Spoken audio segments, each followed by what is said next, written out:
Corona virus के कारण देश में लागू लॉकडाउन का तीसरा चरण 17 मई को पूरा हो रहा है।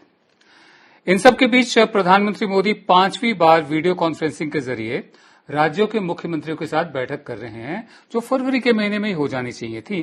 बहरहाल देर आयत दुरुस्त आयत, उम्मीद करते हैं दुरुस्त आयत बैठक कर रहे हैं। बैठक में 17 मई के बाद लॉकडाउन में किस तरह की ढील दी जा सकती है, आर्थिक गतिविधियां कैसे शुरू की जाएं, ऐसे तमाम मुद्दों पर मुख्यमंत्रियों के साथ विस्तार से चर्चा हुई है और की भी जा रही।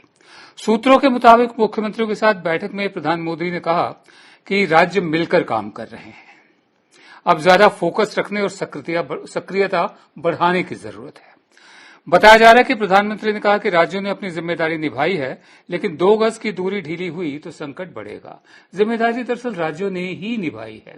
दिल्ली से केवल सिर्फ दिशा निर्देश जारी किए गए हैं, गाइडलाइंस जारी की गई हैं और जिम्मेदारी राज्यों ने ही निभाई है और निभा रहे हैं। बताया जा रहा है कि बैठक में पश्चिम बंगाल की मुख्यमंत्री ममता बनर्जी ने मोदी सरकार पर कोरोना संकट पर राजनीति करने का आरोप लगाया है। उनका ये कहना है कि ये जो चिट्ठियां हैं ये लीक कैसे हो जाती है सेंटर से, उनका ये स्पेसिफिक एक आरोप है। सीएम ममता बनर्जी ने केंद्र पर राज्यों के साथ भेदभाव करने का आरोप लगाया है। ममता ने कहा कि राज्यों से सलाह मशविरा किए बगैर केंद्र ने फैसले लिए हैं। आपको बता दें, इससे पहले प्रधानमंत्री 20 मार्च, 2 अप्रैल, 11 अप्रैल और 27 अप्रैल को भी मुख्यमंत्रियों के साथ वीडियो कॉन्फ्रेंस के जरिए मीटिंग कर चुके हैं। मेरे साथ हैं संजय कपूर, आप हार्ड न्यूज के मैनेजिंग एडिटर हैं, एडिटर इन चीफ। संजय, बहुत बहुत शुक्रिया अपना समय हमें देने के लिए। मेरा आपसे सवाल ये है कि आज की जो मीटिंग है वीडियो कॉन्फ्रेंसिंग, उसके बाद आपको लगता है कि कोई ऐसा रोड मैप निकलेगा जो सब राज्यों को मंजूर हो कि 17 मई के बाद क्या करना है, और बजाय इसके कि एक सिंगल मेजरमेंट, एक ही नाप का एक रोड मैप बना दिया जाए? क्या जी, मैं ये कह रहा हूं कि आज की मीटिंग के बाद क्या आपको महसूस होता है कि कोई ऐसा रोड मैप निकलेगा जो सब राज्यों को मंजूर होगा, और बजाय इसके कि एक ही तरह का रोड मैप सब राज्यों के लिए बनाया जाए, राज्यों को अपनी अपनी छूट दी जाएगी कि अपनी जो जो परिस्थितियां हैं उनके मुताबिक वो रोड मैप बनाएं? देखिए, जो अभी तक पता चल रहा है कि मीटिंग में क्या हुआ, वो यही है कि राज्य इस बात पे इसलिए तो खुश हैं कि प्रधानमंत्री उनसे बात कर रहे हैं, पर इस बात से नाखुश है कि उनको एक ऐसे अरीना में लेकर आए हैं जहां पर जो रेफरी है उसको पता नहीं कि रूल्स क्या है। वो सीटी बजाते रहते हैं रेफरी महोदय, जो कि केंद्र है, और उसी तरीके से ये उम्मीद करते हैं कि ये लोग रिएक्ट करेंगे। अब ना जितने भी सूबे हैं वो चाहते हैं कि उनको एक फंक्शनल ऑटोनॉमी, एक आजादी दी जाए, जिससे कि वो निर्धारित कर सकें कि कौन सा रेड एरिया, कौन सा ग्रीन जोन, कौन सी ऑरेंज जोन। आज की तारीख में तो ये होता है कि केंद्र की सरकार ये डिसाइड करती है कि जिस मोहल्ले में हम रह रहे हैं वो रेड जोन रहेगा कि ग्रीन जोन रहेगा। हमारी नजर में ग्रीन जोन होना चाहिए, परंतु केंद्र सोचता है कि वो रेड जोन होना चाहिए। इस तरीके के कई सारे वहां पर गैप्स हैं। वो चाहते हैं कि अगर आप है ना हमारी तारीफ कर रहे हैं, जो कि अब की बार प्रधानमंत्री ने कई सूबों की करी, तो आप हमको आजादी दीजिए कई सारे निर्णय लेने की, क्योंकि इतना समय हो गया है जो भी केंद्र ने कदम उठाए, और केंद्र ने बहुत सफाई से कह दिया कि अगर ये कामयाब ये नहीं हुआ तो इसकी जिम्मेदारी सूबों पे है, क्योंकि लॉकडाउन ढंग से इंप्लीमेंट नहीं हुआ। तो उन्होंने कहा कि अगर लॉकडाउन ढंग से इंप्लीमेंट होता है, वो कहते हैं कि रात का कर्फ्यू अच्छा इंप्लीमेंट हो रहा है, दिन का लॉकडाउन नहीं हो रहा है, क्योंकि रात में तो लोग आज सो रहे हैं, तो मेरे ख्याल से सोने की आदत पड़ गई है। परंतु लॉकडाउन का पूरा जो इल्जाम है वो स्टेट्स के ऊपर लगा दिया है। पर मुझे लगता है कि अगर ये चाहते हैं कि कामयाब हो तो सूबों को और आजादी देनी चाहिए। जैसे केरल ने जिस तरीके से अपने आप को इससे मुक्त करा, उनको ऐसी ऑटोनॉमी देनी चाहिए जिससे कि बाकी सूबे उनसे सीख सकें कि कैसे लॉकडाउन को लिफ्ट करें। जी, मैं आगे बढ़ता हूं। भीड़ वाली जगहों में कोरोना के फैलने का खतरा ज्यादा है। ऐसे में शॉपिंग मॉल, सिनेमा, रेस्टोरेंट, जो कॉलेजेस, यूनिवर्सिटीज हैं, इनके खुलने की संभावना बेहद कम है। कम से कम ये रेस्टोरेंट वगैरह की तो नहीं दिख रही है। सार्वजनिक सभाओं, रैलियों को भी इजाजत नहीं मिलेगी, ऐसा लोगों का मानना है। और जो धार्मिक अनुष्ठान होते हैं, चाहे वो किसी भी धर्म के हों, उनमें भी इकट्ठ जो होता है, लोग जमा हो जाते हैं, वो भी नहीं। कोरोना के हॉटस्पॉट और कंटेनमेंट जोन में 17 मई के बाद ढील दिए जाने की संभावना नहीं है। देश के 10 राज्यों में कोरोना के 97% मामले हैं। कोरोना के कुल मामलों में से 2/3 केस दिल्ली, महाराष्ट्र, गुजरात और तमिलनाडु में हैं। वहीं कई राज्यों ने जिलावार लॉकडाउन में ढील दी है। ऑरेंज और ग्रीन जोन में ढील का दायरा भी जरूरत के हिसाब से बढ़ाया गया है। जो लोग वहां ग्राउंड पर हैं उनको वहां की असलियत मालूम है। वो जानते हैं कि जोन जो हुए जो यहां तय किए गए दिल्ली में वो आपस में ओवरलैप भी करते हैं। ग्रीन जोन ऑरेंज में भी ओवरलैप करता है, ऑरेंज रेड में भी करता है, रेड ग्रीन में भी करता है। तो ये राज्य सरकारों का, डिस्ट्रिक्ट एडमिनिस्ट्रेशन का, ये उनका काम है। या दिल्ली में बैठे कुछ अफसरों का काम नहीं है ये। दूसरी बात, रविवार को केंद्रीय कैबिनेट सचिव राजीव गौबा के साथ राज्यों के जो चीफ सेक्रेटरीज हैं उनकी बैठक हुई थी।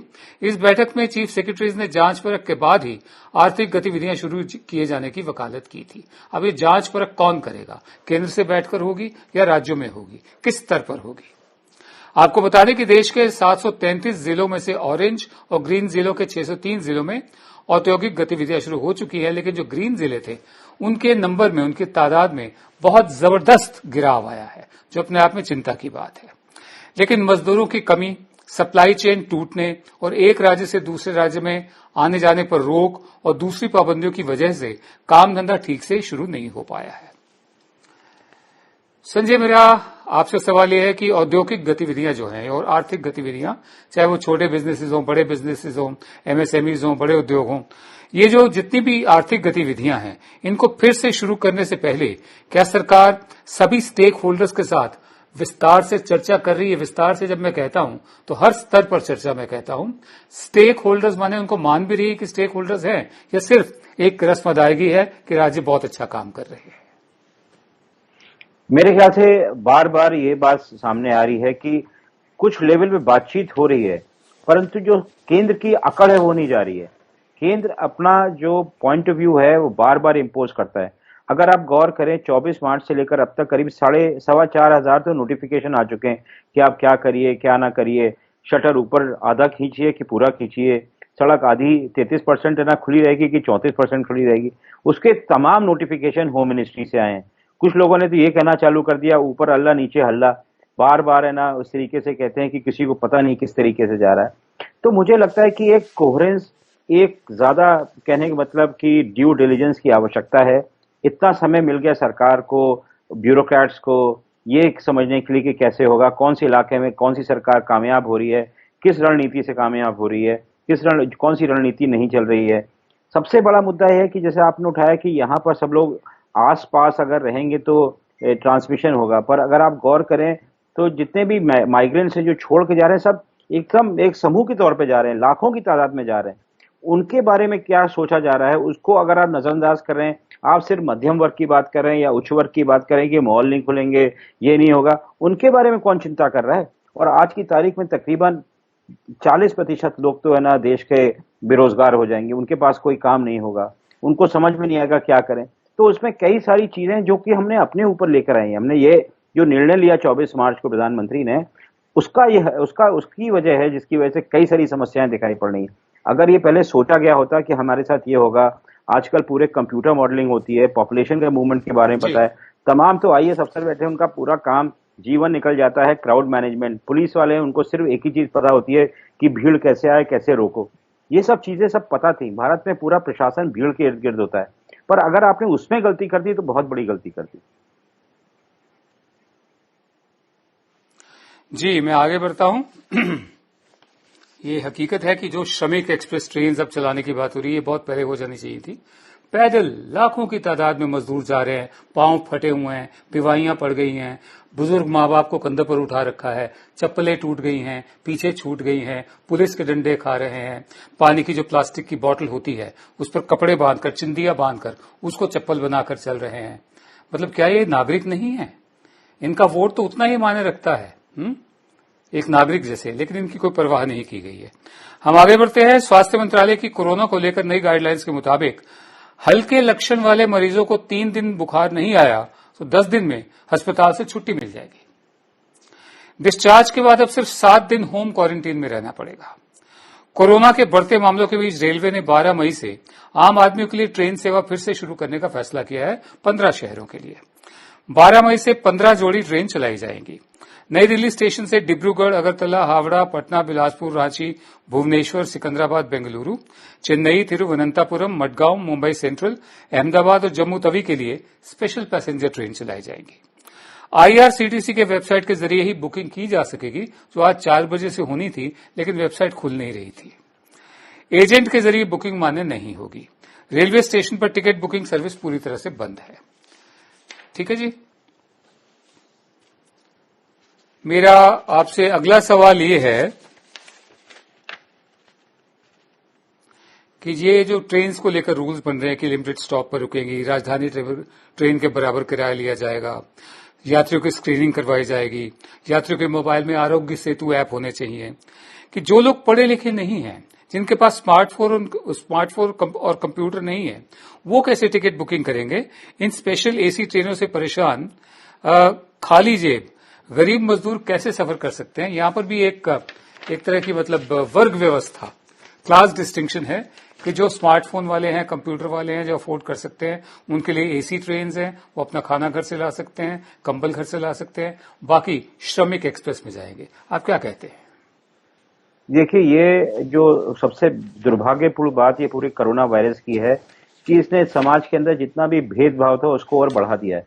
हर कोई किसी न किसी को दूर रखने की कोशिश कर रहा है, और ये जो भेदभाव है उसको दूर करने में सरकार ने अभी तक है ना कोई खास प्रयास नहीं करा। आप देखिए किस है ना इज्जत के साथ विदेश से है ना जितने हमारे माइग्रेंट से वापस लौट रहे हैं, उनके लिए है ना बड़े बढ़ा चढ़ा के उनकी तारीफ करी जाती है।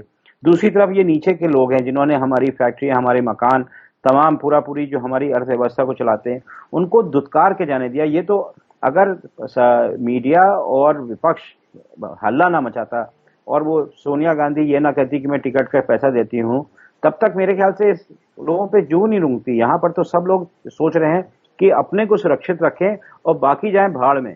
तो ये जो मानसिकता कोरोना वायरस के चक्कर में आ गई है, ये बहुत दुर्भाग्यपूर्ण है, और इससे समाज को निकलने में बहुत बड़ा कष्ट हो जाएगा। 70-80 साल का जो समाज में हम लोग पूरे राजनीतिज्ञों ने, बड़े नेताओं ने जो संघर्ष किया, उसके पहले जितने भी सोशल रिफॉर्मर्स ने काम किया, वो सब मेरे ख्याल से 2 महीने में डूब गया।